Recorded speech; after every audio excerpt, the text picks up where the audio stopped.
ٹھیک ہے. اعوذ باللہ من الشیطان الرجیم. بسم اللہ الرحمن الرحیم. عزیزان من، آج نومبر 1983 کی 25 تاریخ ہے اور درس قرآن کریم کا آغاز سورہ الحاقہ کی آیت 13 سے ہو رہا ہے. 69/13. پھر دوہرا دوں کہ سورت کی ابتدا ہوئی تھی الحاقۃ ما الحاقۃ وما ادراک ما الحاقۃ. ایک واقعہ جو حقیقت ثابتہ بن کر سامنے آنے والا ہے، اور کہا کہ وہ کیا ہے، خدا تمہیں بتاتا ہے کہ وہ کیا ہے.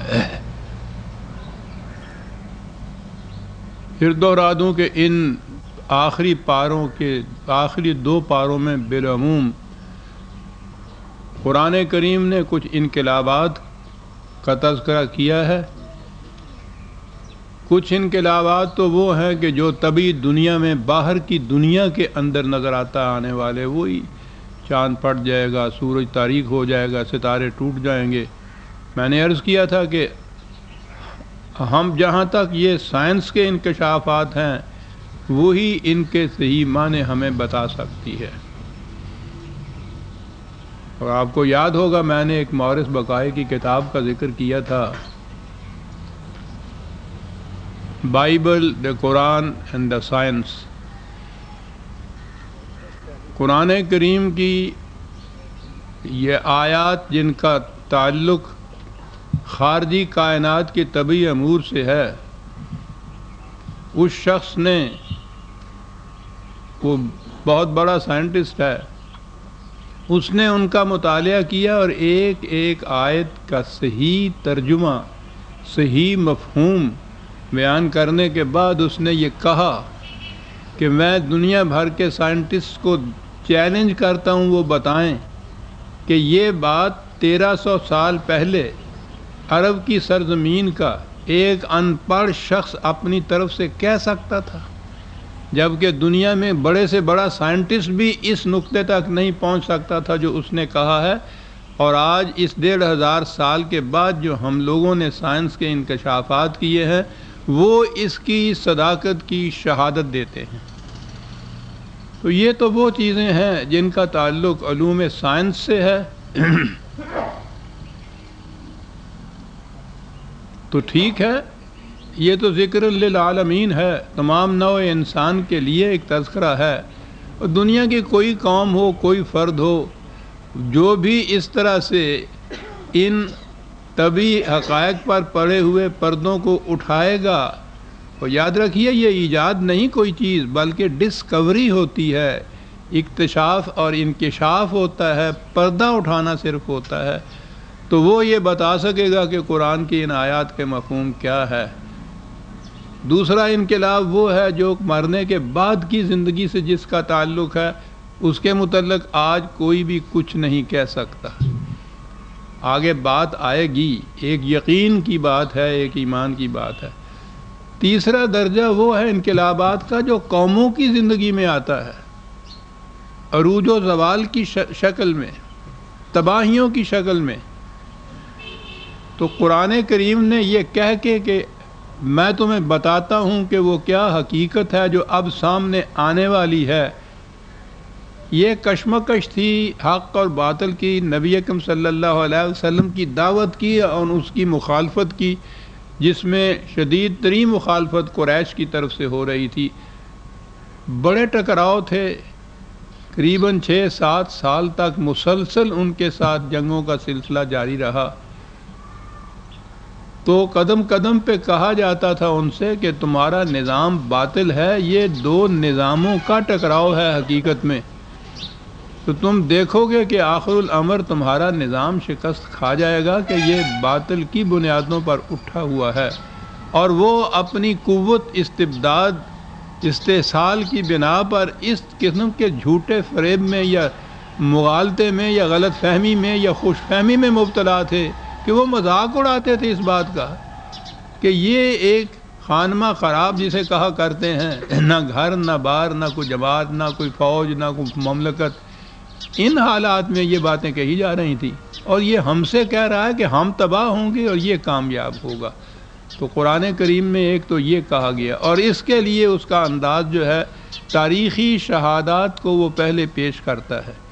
پہلے ہی یہ الحاقہ کہنے کے بعد فوراً وہ عاد اور سمود اور قوم لوط اور فرعون ان تمام کا ذکر کر رہا ہے۔ تو اس سے نظر آ گیا کہ یہ جو انقلاب آگے بیان ہو رہا ہے یہ قوموں کی تباہیوں کا اور عروج و زوال کا، اس کا تعلق خارجی دنیا کے انقلابات سے بھی نہیں اور آنے والی آخرت کے انقلاب سے بھی نہیں، کیونکہ درمیان میں جو مثالیں دے رہا ہے قرآن وہ یہاں کی اقوام سابقہ کی تباہیوں کی مثالیں دے رہا ہے۔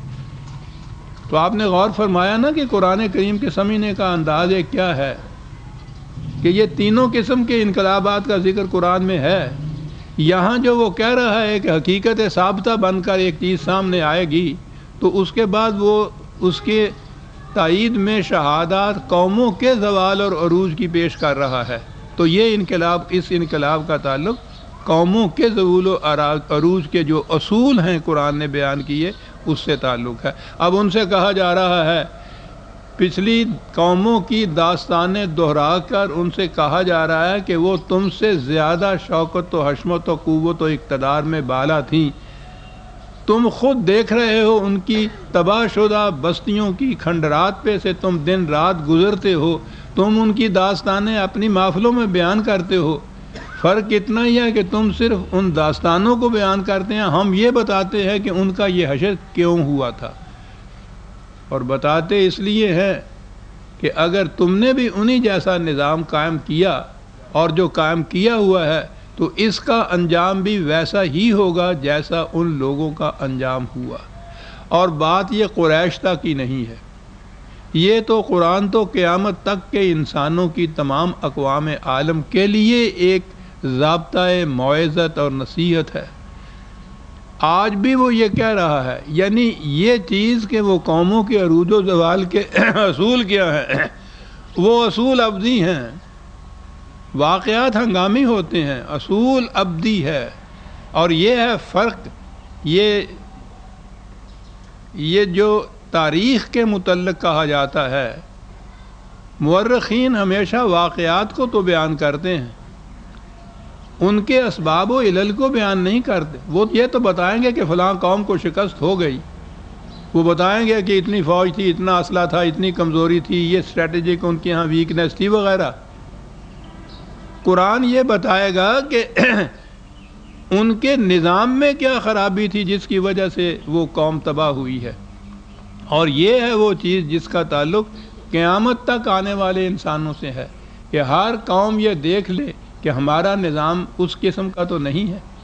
تو اس اعتبار سے اس کا تعلق ہمارے ساتھ بھی ہے، آنے والی قوموں کے ساتھ بھی ہے۔ یہ کچھ کہنے کے بعد ان قریش سے کہا گیا کہ فَإِذَا نُفِخَ فِي الصُّورِ نَفْخَةٌ وَاحِدَةٌ وَحُمِلَتِ الْأَرْضُ وَالْجِبَالُ فَدُكَّتَا دَكَّةً وَاحِدَةً۔